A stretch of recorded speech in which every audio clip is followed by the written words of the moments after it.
The Orville will return for a fourth series. Disney are getting ready to greenlight the project. Welcome to Sci-Trek, your sci-fi TV and movie channel.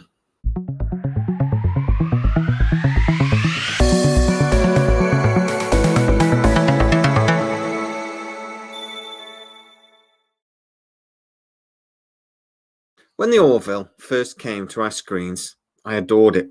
I thought it was absolutely brilliant, and I thought it was a bit of a love letter to Star Trek. There was always these rumours that Seth McFarlane definitely wanted to make a Star Trek series, but wasn't allowed, so he thought, sod it, I'll make my own. Dr. Aronov, this is my security chief, Alara Katan, my chief medical officer, Claire Finn. Pleasure. And my ex-wife, Kelly Grayson. And in lots of ways, it was more comedy than sci-fi. What is that? It appears to be a Class 2 spatial fold. Back at Union Point, we called that a glory hole. You called it a glory hole. Nobody else called it a glory hole. Now entering glory hole. No, Bortus, it's not. But as we went through the first two seasons, it matured slightly. And we saw, by the end of the second season, a lot less of the screwball Family Guy humour and more of actual proper science fiction. If you like the design, this is available on sci-trek.com. You can even buy Stargate socks. Please go and give it a look. Also, if you are new to the channel, please like, subscribe, hit that bell notification. It really helps us out. And if you enjoy the content, don't forget to become a fully fledged Sci-Trekker and hit that join button, as well as subscribing to Sides, our sister channel. All of the links are in the description. When we got into New Horizons, it had really grown up into one of the best science fiction shows on TV right now. A lot of people have argued and still argue that actually the best Star Trek series on TV right now is The Orville. And it's not an argument I'd want to get into because Strange New Worlds was bloody good. But at the same time, The Orville is much better than most of everything else that's out there. So, news has come to me through a few sources that I speak to that Disney Hulu are about to greenlight a new series.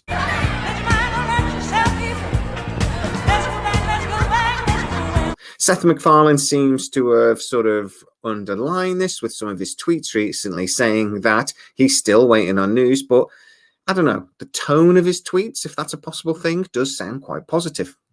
But the sources that I speak to have said that there have been a few obstacles in the path. Even though Disney and Hulu are very keen to push forward with the Orville, it would have to be with a slightly smaller budget. New Horizons was a massive step up in budget for the Orville. And you could see that on the screen. I mean, on more than one occasion, the Orville was actually mocked for its special effects because they weren't much better than the Next Generation special effects from 30 years ago. And Seth MacFarlane put his hand up and said, no, we didn't get the budget we were hoping for. I'm thinking in one particular episode, I think it was the second season, there was something where the Orville went into a two-dimensional space. The special effects for that were genuinely embarrassing. It looked like Tron from like 1980. It was pretty bad. But the special effects, etc., and the general ambition of the show in Orville New Horizons was definitely in a different league. The battle sequences on their own were some of the best in sci-fi that we've seen for a very long time. And I'm a sucker for a good space battle.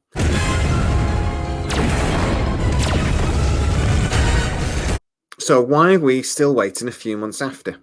Well, actually, the numbers for the Orville were pretty good, the premiere numbers. The problem is they weren't necessarily as good as Disney and Hulu hoped. Even though this broke some of their records, the numbers just didn't quite match the budget. However, with streaming services, the actual initial figures aren't the whole story. Streaming services are very, very interested in any new viewers they pick up. So viewers that have not watched The Orville now that it's on Disney Plus before.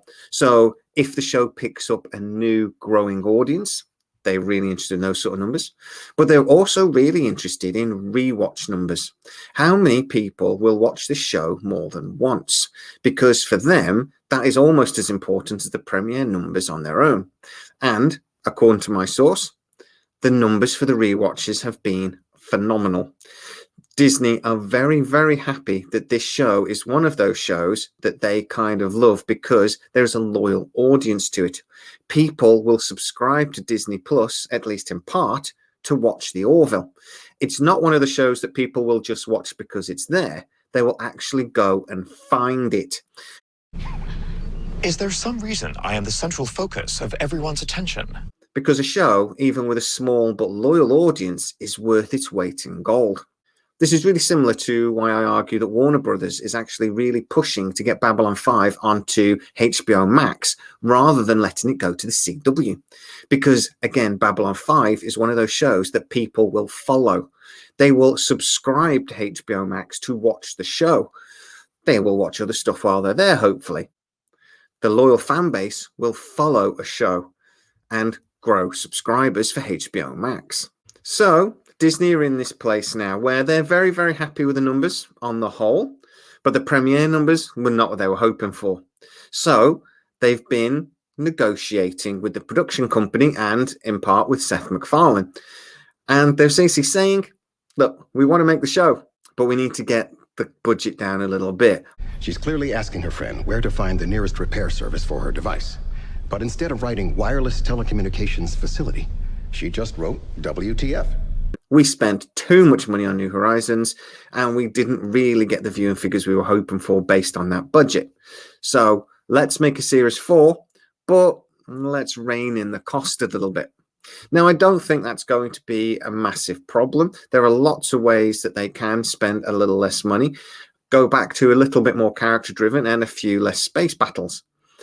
And I would argue as well that even though the Orville New Horizons series finished on a really nice note, that if it is the last of the Orville, that, you know, it was a decent end to the series, there are lots more questions that a season 4 could answer. And let's just pray and hope that the final decision and the final negotiations go smoothly, and that we hopefully will get Orville back on our screens in late 2023. But guys, get in the comments, tell me what you think. Is the Orville a show that you would go to Disney Plus to watch?